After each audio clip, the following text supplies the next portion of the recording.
Hey guys, tonight we're going to peel back a curtain that most people would rather stitch shut. Imagine this, you alone in your room, the weight of your calling heavy on your chest, like a stone tablet straight from Sinai. The room is thin, except for the hum of the air conditioner and the subtle buzz of your own thoughts, which, let's be honest, are anything but holy right now. You've prayed, you've fasted, you've read the devotionals, and yet, it's still there.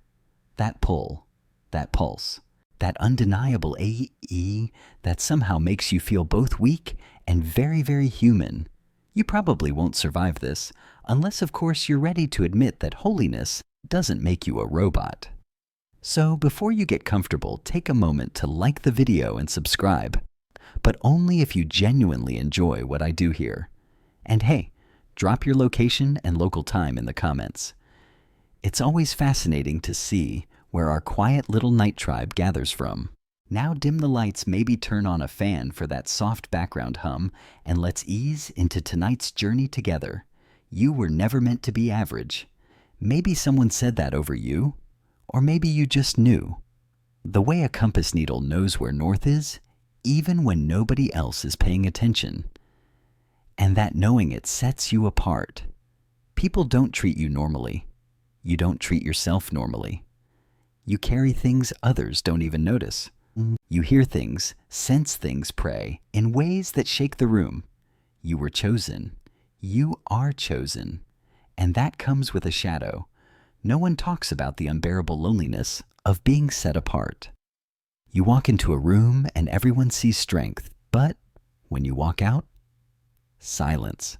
Who do you call when your knees tremble not from prayer, but from sheer exhaustion of having to always be okay? Here's the irony. The more spiritual responsibility you carry, the fewer people you trust to carry your burdens. And guess who thrives in isolation? Yep, lust. It's not just a physical thing. It's a presence, a voice, a soft knock at the door when you're most emotionally famished. In ancient monastic history, desert fathers talked about the noonday demon, an overwhelming wave of restlessness and temptation that struck even the most disciplined monks around midday. Historians still argue whether this was more psychological or spiritual. But the point remains, even hermits who lived in caves and barely ate anything still struggled with this. And you've got a smartphone and a Wi-Fi connection. The devil doesn't always show up in a pitchfork and red cape. Sometimes it's a message at 11:48 p.m. that says, hey, or a memory, or an image that stumbles across your feed when you swear you were just looking for a sermon. You're not craving sin. You're craving companionship. Someone to see you feel you understand that all this strong comes with deep aching softness underneath. And because being chosen often makes people pedestalize you, that softness becomes something you can only show to shadows. And here's where it gets unfairly tricky. The world tells you, you're called. Heaven says, you're mine. But your body says, I need touch. And no one really explains what to do with that. Back in 16th century England, it was considered noble for saints to avoid all pleasure. They wore hair shirts, slept on hard stone floors. One fringe belief even promoted lying on beds of broken glass to mortify the flesh. And yet guess what? Even they confessed lust. Even they failed. Because holiness isn't a suit of armor. It's a daily, raw, vulnerable choice. You're not wrong for feeling this. You're not broken because you still struggle. You're just honest. And honesty is the first step out of isolation. Remember, this being set apart doesn't mean being set above. You're still flesh, still breathing, still learning what it means to hold sacred tension between divinity and dust. And maybe tonight's the night you finally stop judging yourself for being both. You weren't just set apart. You were placed on a pedestal, and let's be honest, nobody ever taught you how to stand still up there. The view is nice, sure, but it's cold, wobbly, and lonely as sin. People expect perfection from you. Holiness, constant wisdom, unshakable self-control. And under that kind of spotlight, even the best of intentions start to warp. you start to realize that hyper-spiritual environments often have an unintended side effect: rebellion, quiet, and creeping. It's not that you stop loving God, you just start resenting the performance. Every time someone says, "You're so mature for your age," or "God's hand is really on you," a small part of you wonders if they'd still say that, if they knew what your browser history looked like last week. Here's the paradox. The higher you're lifted in the spirit, the lower your tolerance becomes for being human. So when temptation comes, when the ache hits, it's not just about sin. It's about your subconscious finally saying, "Can I please just be normal for 1 second?" In the 1700s, French philosopher Voltaire once wrote that when pressure is too high, even virtue can sour into vice. Historians still argue whether Voltaire was critiquing religious excess or human nature, in nature itself, but one thing's certain: when purity becomes a prison, lust starts looking like freedom. And maybe that's why you've fallen into it before. Not because you're evil, but because you're exhausted. Lust doesn't ask questions. It doesn't require sermons. It doesn't expect you to lead worship the next day. It just shows up and whispers, "Here's a moment where you don't have to be holy. You just get to be." It feels like relief. It pretends to be comfort. But afterward, you already know the drill. Shame slinks in like a toxic fog, clinging to your shoulders like a wet hoodie you can't take off. So you repent, you pray, you cry, and you promise never again. And maybe you even keep that promise until the next time you're spiritually burnt out and someone texts you, "You up," and you really are. Look, this isn't about justifying sin. This is about understanding what feeds it. When your spirituality becomes more pressure than peace, your soul rebels. You might still preach, teach, and lay hands, but inside there's this private part of you that's suffocating, so it opens the window and gasps for air in places you swore you'd never go. Ancient rabbis once debated whether the evil inclination, the Yetzer Hara, was inherently sinful or simply the human need misdirected. One rabbi even said, "Without it, a man would not marry, build, or create." Historians still argue if this was a defense of lust or just an honest admission that desire isn't the enemy, disconnection is. So maybe what you need isn't stricter rules. Maybe what you need is less pressure. Because you weren't chosen to be perfect. You were chosen to be real. And real people struggle. You may be holy, but you're also hungry. And the more people expect from your gift, the more you long for someone who wants your heart. Not your sermon. Not your spiritual insight. Just you. And sometimes lust pretends to be that someone. So when the temptation comes, and it will come, you'll have a choice. Not just between sin and holiness, but between performing again or finally being honest with yourself. Because rebellion in secret is just pain with nowhere to go. And maybe tonight's the first time you realize you don't have to carry that pressure anymore. You didn't start this story with lust. You started it with longing. And that longing didn't come from nowhere. It grew in the shadows of your childhood. Maybe you were the old soul, the one who always seemed a little wiser than your age. Maybe you were the kid people depended on emotionally, even when you had no idea how to process your own feelings. That's the problem with chosen ones. They're often given adult-sized responsibilities before they even lose their baby teeth. And in those early tender years, something slipped through. A gap, a wound, a moment where you needed love and got discipline instead, where you needed protection and were met with absence, where you needed to be seen and were told to be strong. Lust doesn't always storm in like a monster. Sometimes it tiptoes in like comfort, especially when you've spent years ignoring a little kid version of you who's still sitting in the corner, hoping someone notices they're cold. Sigmund Freud. Yes, the original psychology meme king once theorized that unresolved childhood needs manifest in adult behaviors, often in ways that seem irrational. Historians still argue whether Freud's obsession with suppressed desire was brilliant or bizarre. But he was right about one thing: what you bury alive in childhood tends to grow fangs later. So maybe your lust isn't about sex at all. Maybe it's about that moment when you were 8 and no one came when you cried, or the time you told the truth and still got punished, or how every time you felt something too deeply, you were told you were too much. And now that grown-up version of you is doing everything right, serving, leading, praying, guiding others. But inside, there's still this child who's starving for affection, for attention, for being held. And guess what lust knows that child? Knows where they hide, knows what they crave. That's why, when you're stressed, tired, or emotionally raw, lust doesn't just knock.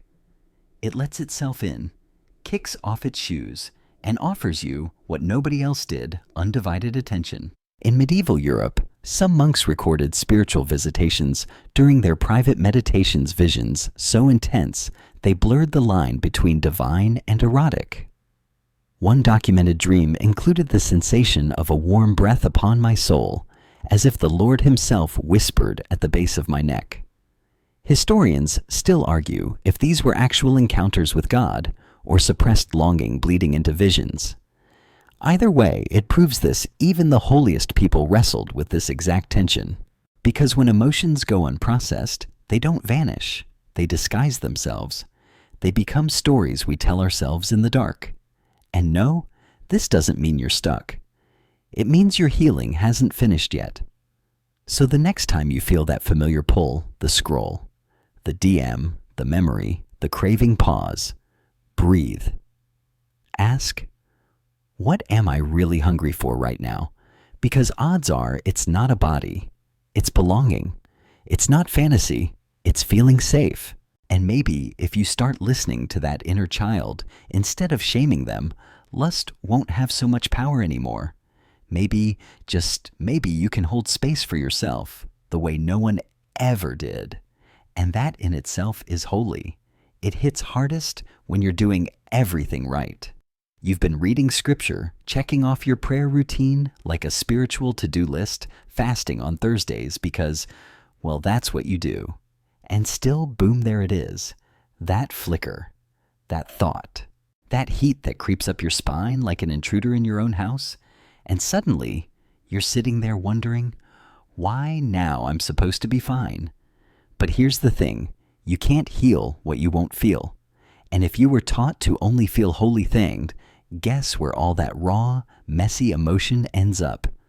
It goes underground, builds pressure, and eventually finds a vent.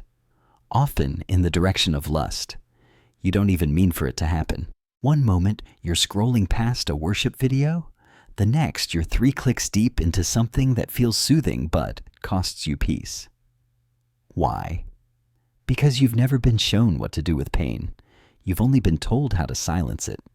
And that's where things go sideways. You're not failing because you're weak. You're stumbling because you're trying to self-soothe spiritually.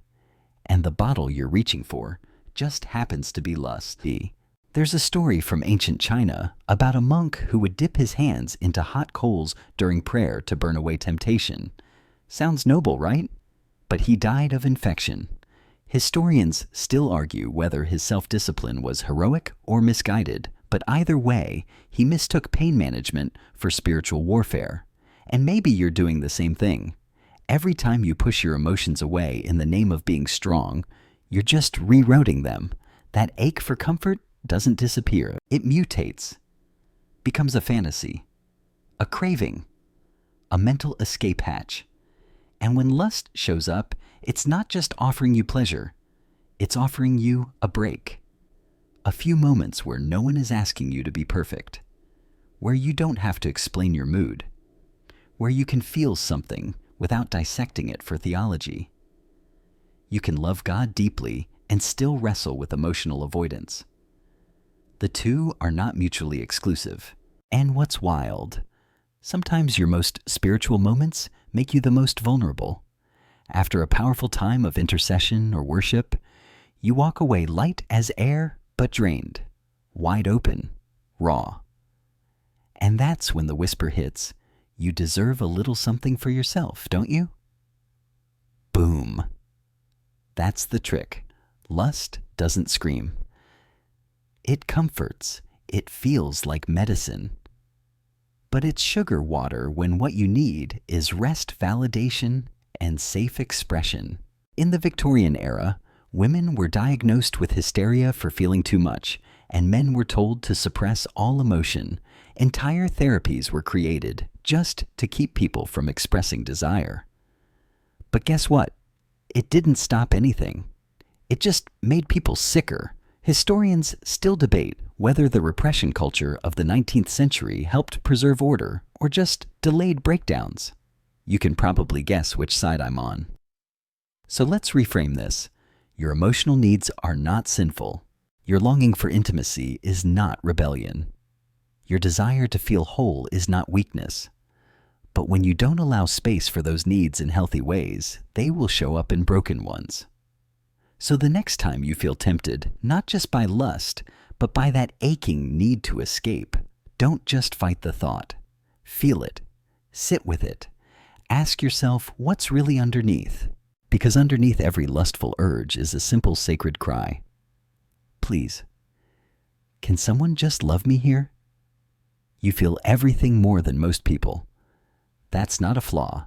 It's part of your wiring. You walk into a room and sense the tension before anyone speaks. You pray and feel shifts in the atmosphere that others would miss. You watch someone smile and know, no, they cried last night. That's the gift, right?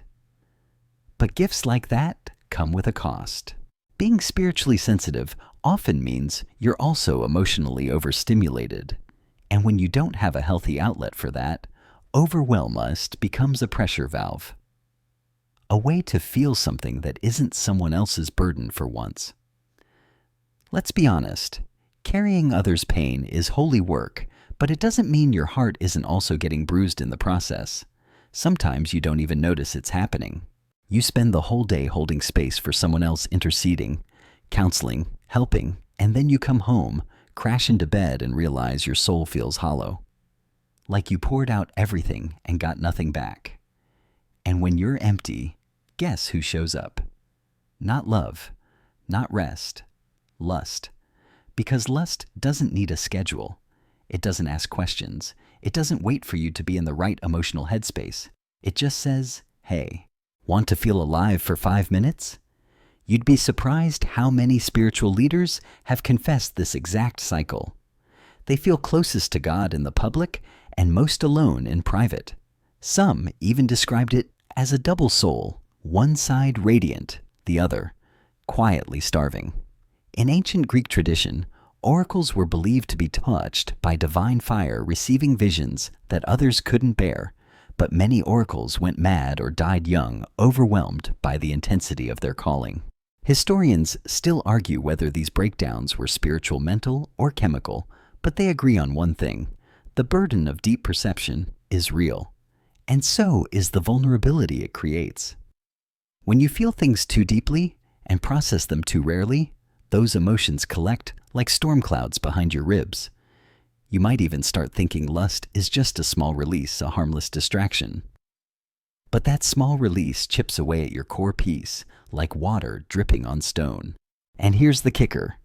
Because you're spiritually mature, you rationalize it better than most. You wrap it in spiritual language. I'm just being attacked. This is warfare. But part of you knows, it's also because you haven't made time to feel safe in your own skin. And it's not your fault. The church trains you to fight demons, but rarely teaches you how to sit with discomfort. You know how to rebuke, resist, renounce. But what about when your heart just needs to be heard? Maybe your lust isn't rebellion. Maybe it's a backup plan activated every time your emotional battery dies. Think of it like this. Your spirit's on 100%, your soul's at 20%, and your heart's running on fumes. Lust comes in like a Red Bull. It spikes your energy, but crashes your peace. So, here's a gentle suggestion. Maybe it's time to stop judging the feeling and start tracing it. What triggered you today? What pain did you carry that wasn't yours? What conversation left you emotionally raw? Because when you start asking those questions, Lust loses its camouflage. It stops being a mystery. It becomes a message. And messages can be answered with something better than escape. They can be answered with truth. You grew up learning how to fight lust, not how to understand it. Nobody sat you down and said, "Here's what desire means when it's not dirty." Instead, it was, "Don't touch that. Don't look at that. Don't even think about that." And so, of course you did. Because you're human. And curiosity doesn't die in the dark. It grows teeth. What they didn't tell you is this: shame loves silence. And chosen ones are often the most silent of all. Why? Because there's an invisible rulebook, isn't there? One that says you can struggle, but not with that. You can confess anger. You can admit doubt. But lust, nah, that goes in the vault. And so it festers. You can quote Paul. You know the fruits of the Spirit. You've fasted, worshipped, even led purity workshops. But deep down, there's a room you keep locked. Not because you're wicked, but because no one ever taught you what to do with the key. In early 20th century psychology, Carl Jung explored the concept of the shadow self, the part of us we repress because it doesn't fit who we think we're supposed to be. Jung believed that until we integrate the shadow, it controls us in secret. Historians still argue whether his theory was mystical overreach or insightful genius, but the church could have taken a note from him. Because the truth is, when desire is demonized, without being understood, it becomes something darker. You begin to believe that feeling desire makes you disqualified. That struggling means you're not really holy. So instead of confronting it, you hide it. Dress it up in spiritual busyness. Bury it under ministry winds. But the ache doesn't leave. It just gets quieter, smarter, until one night out of nowhere, it roars. Because here's the thing, chosen ones feel deeply. They were built to. Their love, their joy, their passion, it's all turned up to 11. But that means desire is too. And when there's no healthy conversation around it, it gets twisted into silence, then into shame, and finally into secrecy. And secrecy. It's lust's favorite hiding place. Think about the times you've fallen. Did you tell anyone? Or did you just cry, repent, and promise not to do it again? Rinse, repeat. It's not that you don't love God. You do, fiercely. But you also carry a belief deep down that if people really knew, they'd walk away. That if your spiritual mentors heard what you think at 2:00 a.m., they'd rethink that prophecy they gave you last year. So you keep smiling, keep serving, keep trying, and keep failing alone. And that silence, it's not helping. It's hurting. In ancient Hebrew communities, confession wasn't a private whisper to heaven. It was a public act. Not for shame, but for healing. The goal wasn't punishment. It was connection. Historians still debate how much freedom those early communities actually provided, but the principle remains: where there is honest expression, there is less control from the shadows. So maybe you don't need more accountability software. Maybe you need someone to sit with you and say, "Hey, you're not disgusting. You're human. Let's talk." You don't have to keep hiding. You don't have to be afraid of your own longing. Desire is not your enemy. Silence is. So speak, write, whisper if you must. Because once your struggle has a voice, it starts losing its grip. You know the feeling like something knows exactly where to hit you. It doesn't come for your strengths. It waits, watches, and then nudges you right in your longing. That's not coincidence. That's strategy. Because the enemy, he doesn't need to destroy your life. He just needs to distract your purpose. And for the chosen ones, distraction often wears perfume. You've probably heard someone say, "The devil only attacks what threatens him." It's cliché because it's true. The more powerful your assignment, the more personal the attack. And what's more personal than lust? It's intimate, emotional, spiritual. And let's be honest, terrifyingly accessible. He doesn't need to break down the front door. He just whispers through the cracks. You'll feel it after a victory, after a revelation, after you've just poured yourself out in worship or delivered something that clearly shook the room. That's when the text comes. That's when the memory surfaces. That's when your soul sighs and says, just this once won't kill me. That's not just weakness, that's warfare. The enemy doesn't play fair. He doesn't come when you're strong. He comes when you're tired. And tired doesn't always mean sleepy. It means empty, unseen, hungry in ways you haven't even admitted to yourself. In World War II, one of the most effective psychological operations was propaganda tailored to soldiers' emotions, longing for home, fear of being forgotten, hunger for intimacy. Historians still argue whether these tactics truly swayed minds or simply deepened despair. But they proved this: when you target the heart, the mind follows. And the enemy has been doing that since Eden. You don't stumble because you're undisciplined. You stumble because he knows where your ache lives. The parts of you that still long to be held. The memories that still whisper, you're not enough. The unmet needs you spiritualized away, but never resolved. And let's not ignore the spiritual side of lust. It's not just flesh, it's invitation, a counterfeit comfort that feels eerily supernatural at times. You think, how could something feel this intense, this intoxicating, and still be wrong? That's the trap. The emotional high is designed to mimic divine connection, only to leave you emptier. And when you fall, guilt kicks in fast. Not because God left you, but because the enemy rushes in with shame. He tells you, see, you're a fraud. You preach, but look at you. But here's what he won't tell you. The very fact that you hate falling is proof you still love God. If you were too far gone, you wouldn't care. So don't confuse struggle with separation. Even King David, God's man after his own heart, fell to lust. He saw Bathsheba. He wanted. He took. And everything spiraled. But David didn't stop being chosen. He just had to face the truth. The enemy aimed right at his desire and won that round, but not the war. So what about you? Will you keep letting the enemy make you ashamed of your need? Or will you start realizing that your ache isn't something to hide, but something to heal?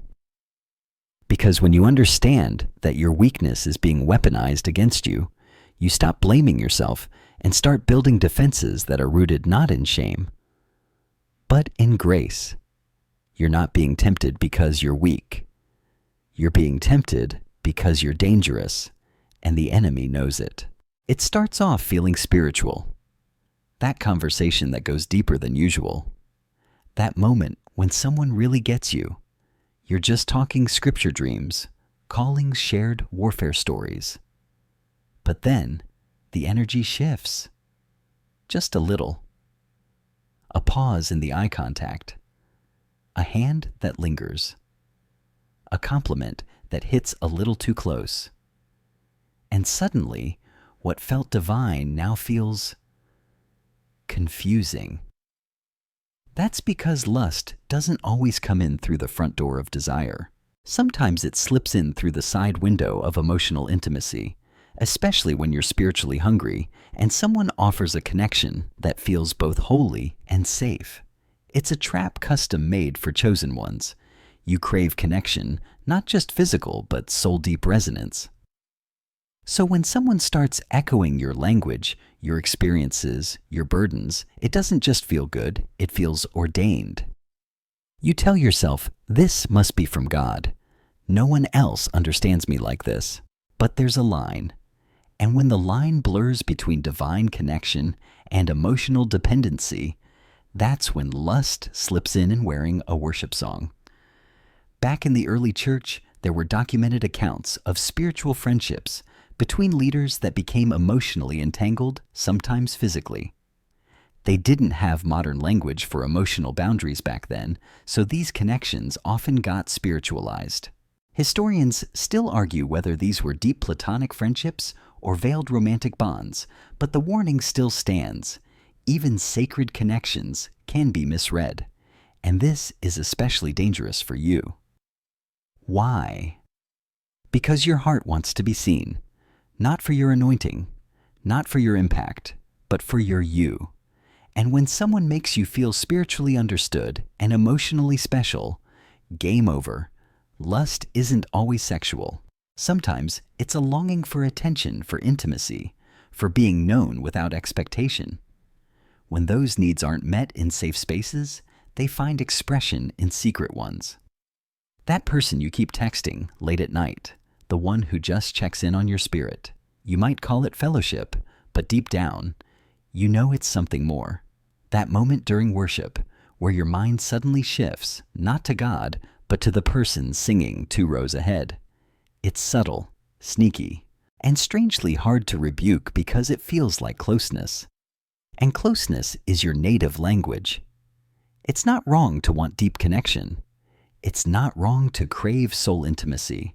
But when emotional enmeshment gets mistaken for divine union, lust can camouflage itself as God sent this.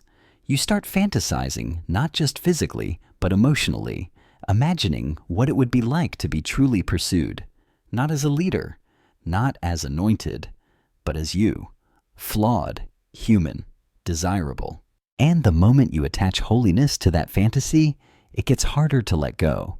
The dangerous part. It feels so good, so affirming, so right. But good feelings don't equal godly outcomes. You've got to learn to separate spiritual resonance from emotional dependency. You can admire someone's gifting without imagining what it'd be like to fall asleep next to them.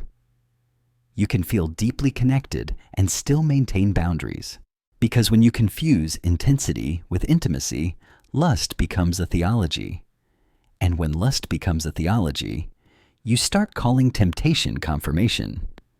So maybe tonight, ask yourself, is this real connection or just unresolved desire wearing a halo? You remember the altar call, the weeping, the surrender, the moment you laid it all down again. You promised God you'd never go back. You swore that prayer would be the one that changed everything. You walked away lighter, maybe even glowing. But a week later, the urge returned, and that's when the lie crept in. Maybe I'm just broken. Maybe I'm not really delivered. You see, chosen ones are often sold a story purity is instant. Desire is switched off with prayer. And when that doesn't happen, they assume the problem must be them. But the truth is, healing is rarely one and done.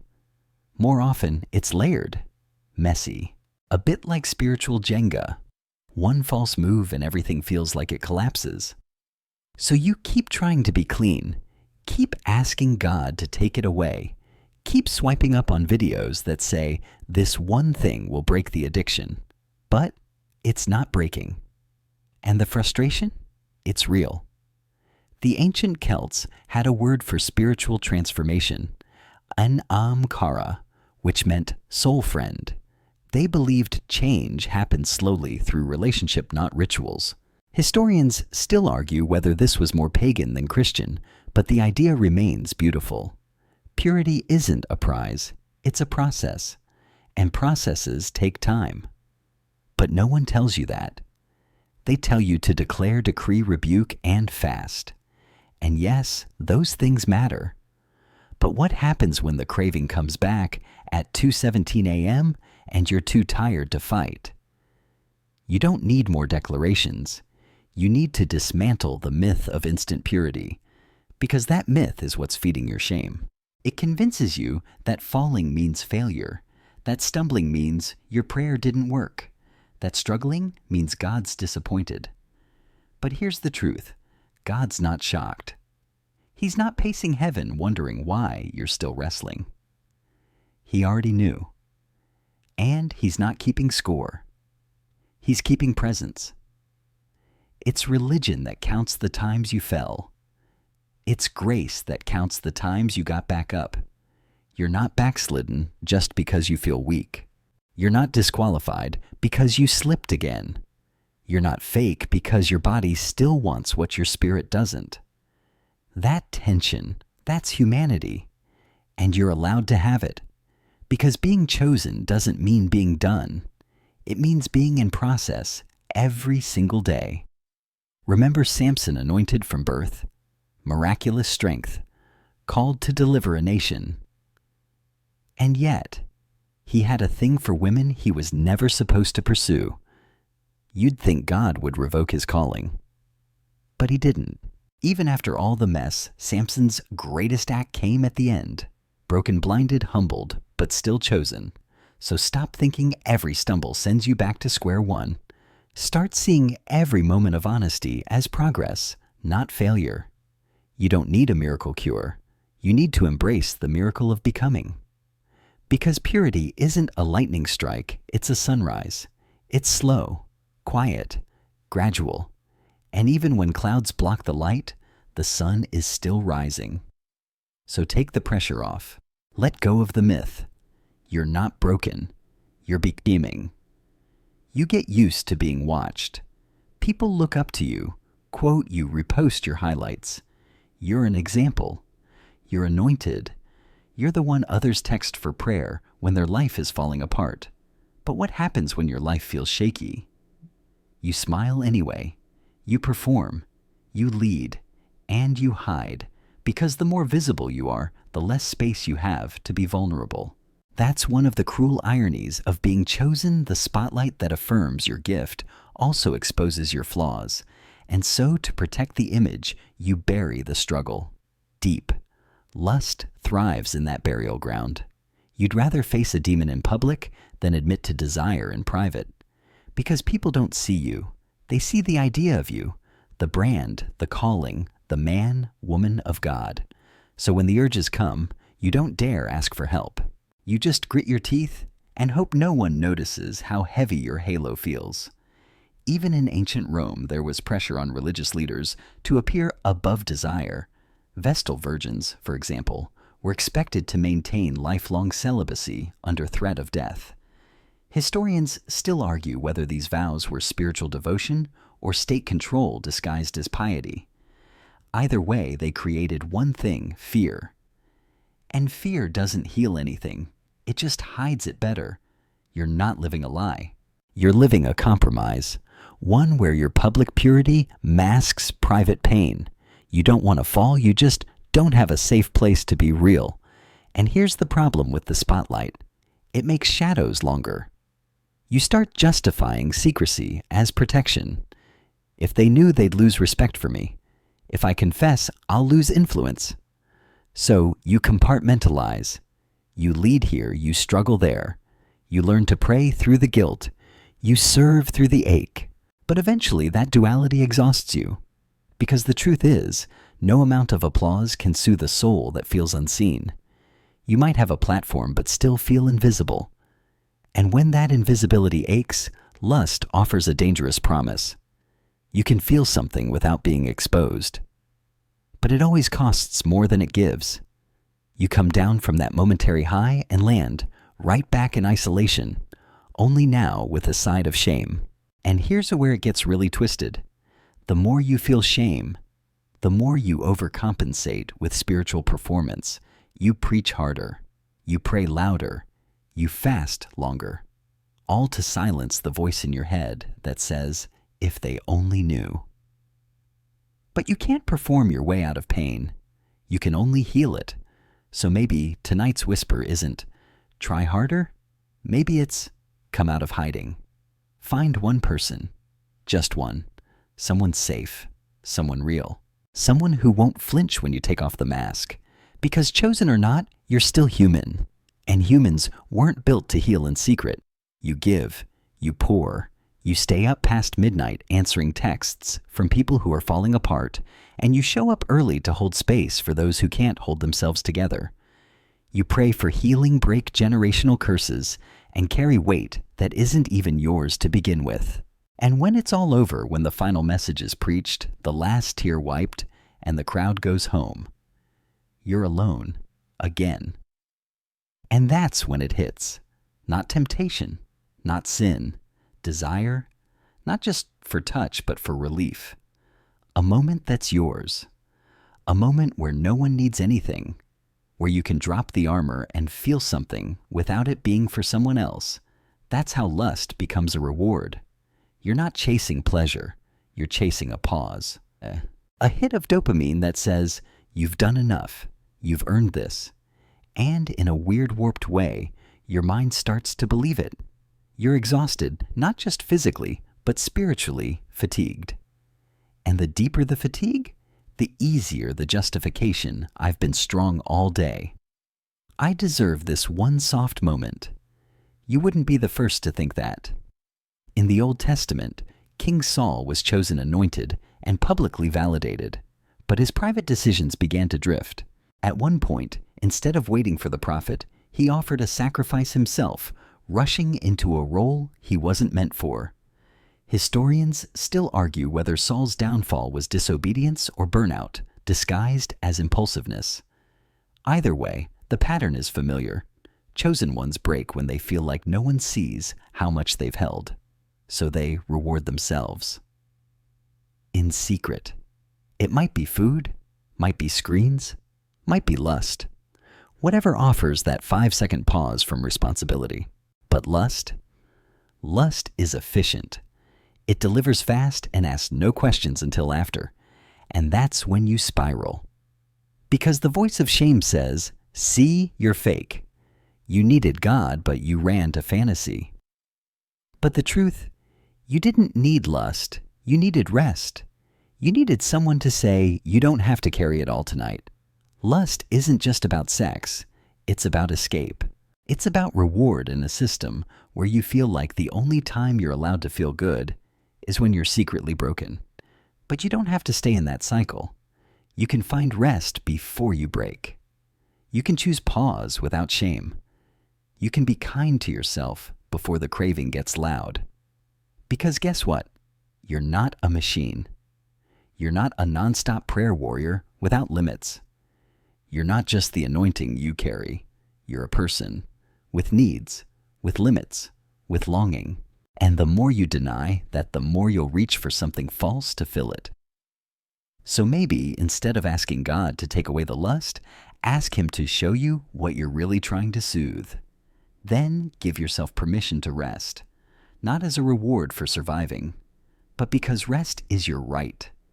You've got spiritual insight most people only dream of.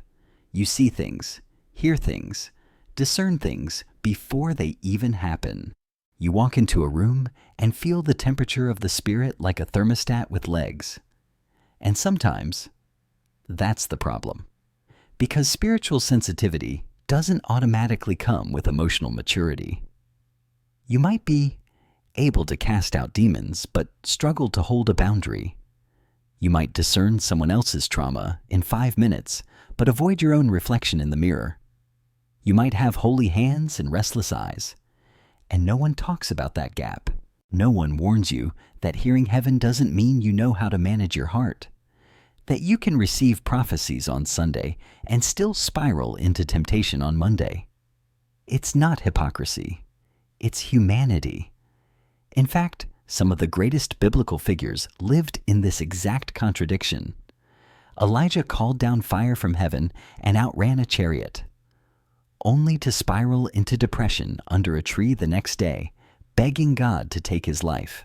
Historians still debate whether Elijah's breakdown was burnout spiritual warfare or unprocessed grief, but what's undeniable is this being powerful doesn't make you invincible. And that's where the danger lies for the chosen ones. When your spiritual success becomes your identity, you start hiding your emotional gaps. You start thinking, if I'm anointed, I shouldn't be feeling this. But that belief doesn't stop. The feeling, it just drives it underground. And guess what lives in the underground lust? It doesn't need your permission, just your exhaustion, just your unaddressed trauma, just your lonely nights and your need to be held, not honored. You're not sinning because you don't love God. You're struggling because you don't know what to do with your soul when it's not performing. The church teaches how to serve, but does it teach how to grieve? How? To rest. How to say, I'm not okay, Without fearing you'll be benched or branded, so you press on. You push through. You pray harder, preach louder, worship longer, but your heart, it's limping, quietly, desperately, hoping someone sees the bleeding underneath the robe. You can be gifted and still need help. You can be called and still be confused. You can walk in power and still long for someone to hold your weakness without judging it. Because holiness isn't the absence of struggle, it's the presence of grace while you struggle. So don't confuse insight for immunity. Just because you see through others doesn't mean you see yourself clearly. And that's okay. The key isn't to pretend you've matured past temptation. It's to admit when your soul needs attention. Because emotional immaturity, left unchecked, will always find expression. And often that expression looks like desire you don't know how to handle. So, tonight, let this be your reminder. You don't have to choose between being powerful and being honest. You can be both. You must be both. That's what keeps you real, and that's what keeps you free. It's easy to think you're alone in this, that your struggle makes you the exception. That surely no one else who's chosen who's holy, who's powerful, could possibly feel what you're feeling. But flip through Scripture long enough, and you'll start to see a pattern that's hard to ignore. Lust has always chased the chosen. Let's start with David, a man after God's own heart, a warrior, a worshiper, a king. He wrote the Psalms that soothe you when your soul is weary, and yet he saw a woman bathing and forgot every boundary he ever knew. Didn't just fall, he arranged murder to cover the fall. That wasn't just sin. That was the chosen unraveling under the weight of his own unchecked desire. Then there's Samson, strength beyond logic, miraculous birth, angelic prophecy, and yet repeated failures in lust. Delilah wasn't the first. She was just the one who finally broke him. Historians still argue whether Samson was naive or simply self-destructive. But what's clear is this: he was chosen and still deeply flawed. And that pattern doesn't stop in the Old Testament. In the early church, Paul had to warn leaders about sexual sin within leadership, not outside, inside, because it wasn't the pagans who were struggling. It was the anointed, the called, the chosen. So, what does that tell you? That lust doesn't disqualify the called. But silence might, because when chosen ones pretend they're immune, they stop guarding the very places they're most vulnerable. They hide, and in that hiding, they lose sight of the God who never asked for perfection, just honesty.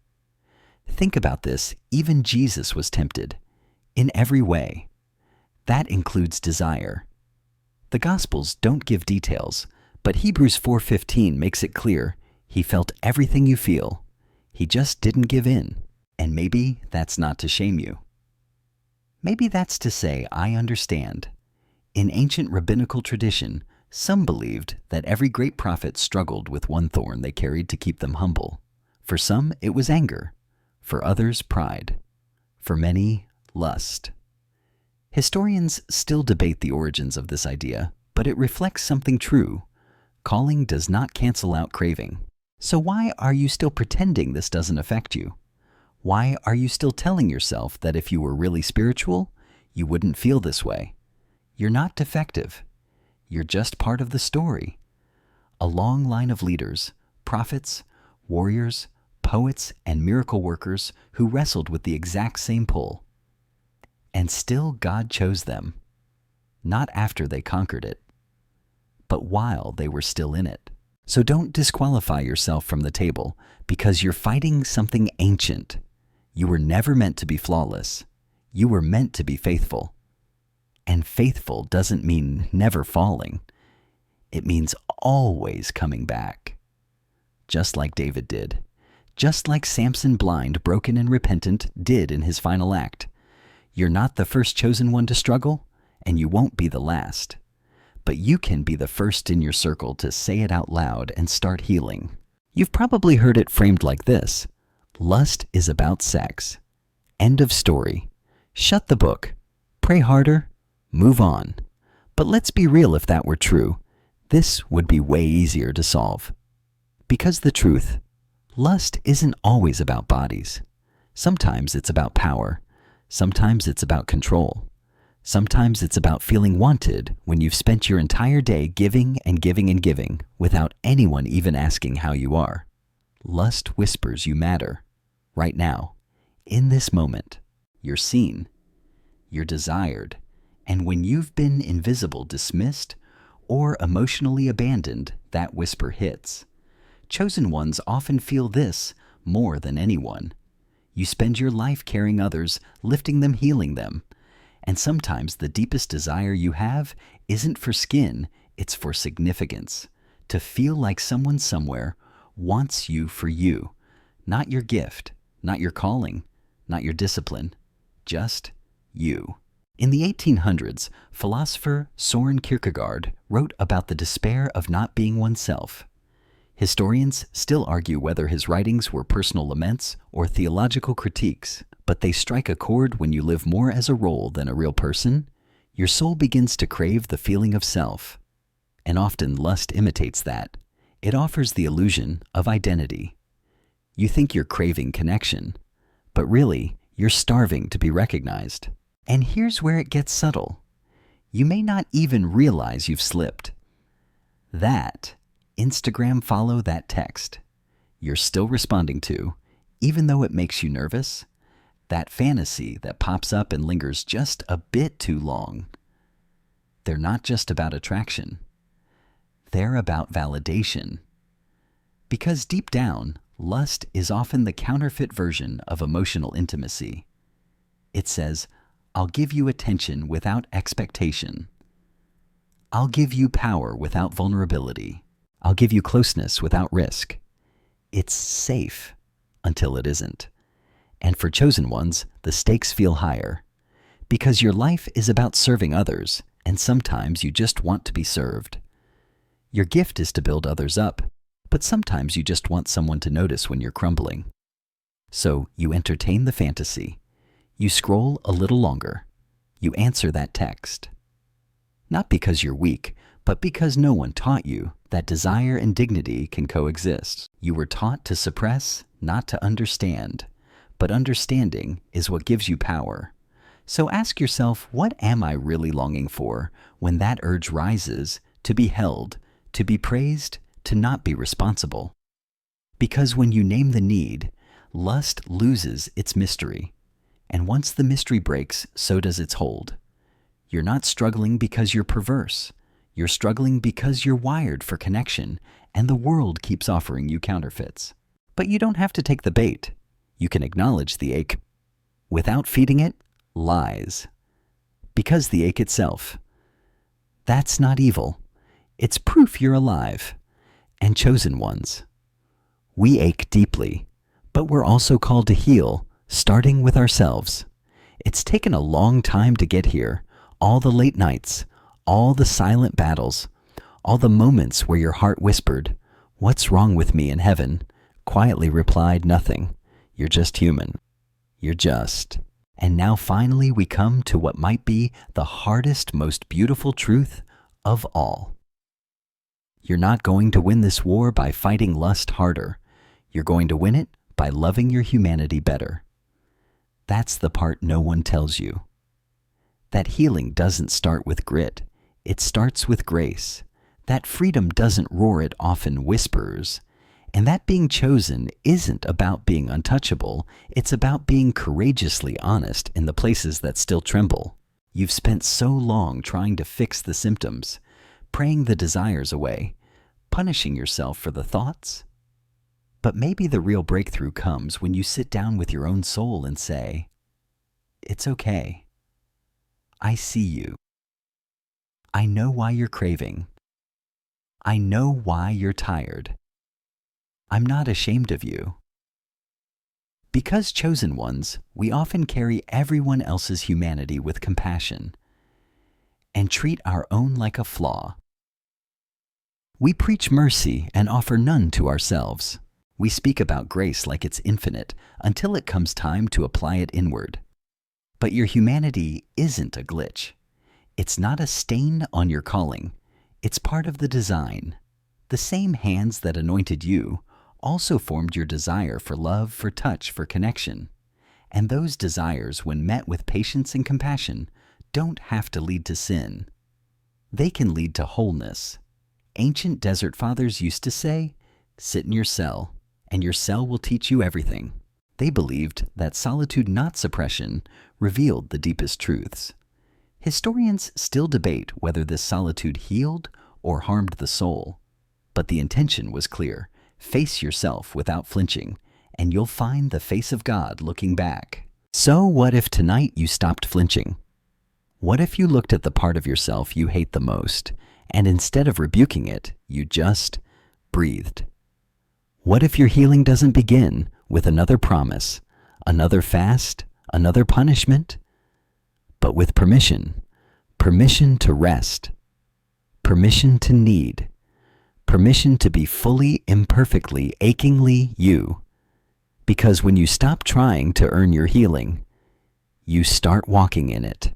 And maybe the breakthrough you've been praying for isn't found in some future flawless version of you, but right here, in the you that's still growing, still fighting, still chosen, and more than anything, still loved. So let's slow it all down now. Lee, the tension soften. Unclench your jaw. Feel your shoulders sink just a little lower. You've been holding so much, carrying it quietly. And you did it with such strength sometimes, too much strength. But now it's time to rest. You don't need to solve it all tonight. You don't need to prove anything. You don't need to be anyone but the version of yourself that's already made it this far. There is grace in every heartbeat. There is mercy in every breath. And even in the middle of your struggle, there is a whisper that says, "You are still mine." You haven't ruined it. You're not disqualified. You're not too messy, too complicated, or too far gone. You're just becoming. So let the lights fade. Let the fan hum softly in the corner. Let this final moment wrap around you like a blanket. You're safe. You're seen. You're not alone anymore. Close your eyes. Exhale. And let sleep find you gently. Because you're not just chosen. You're cherished.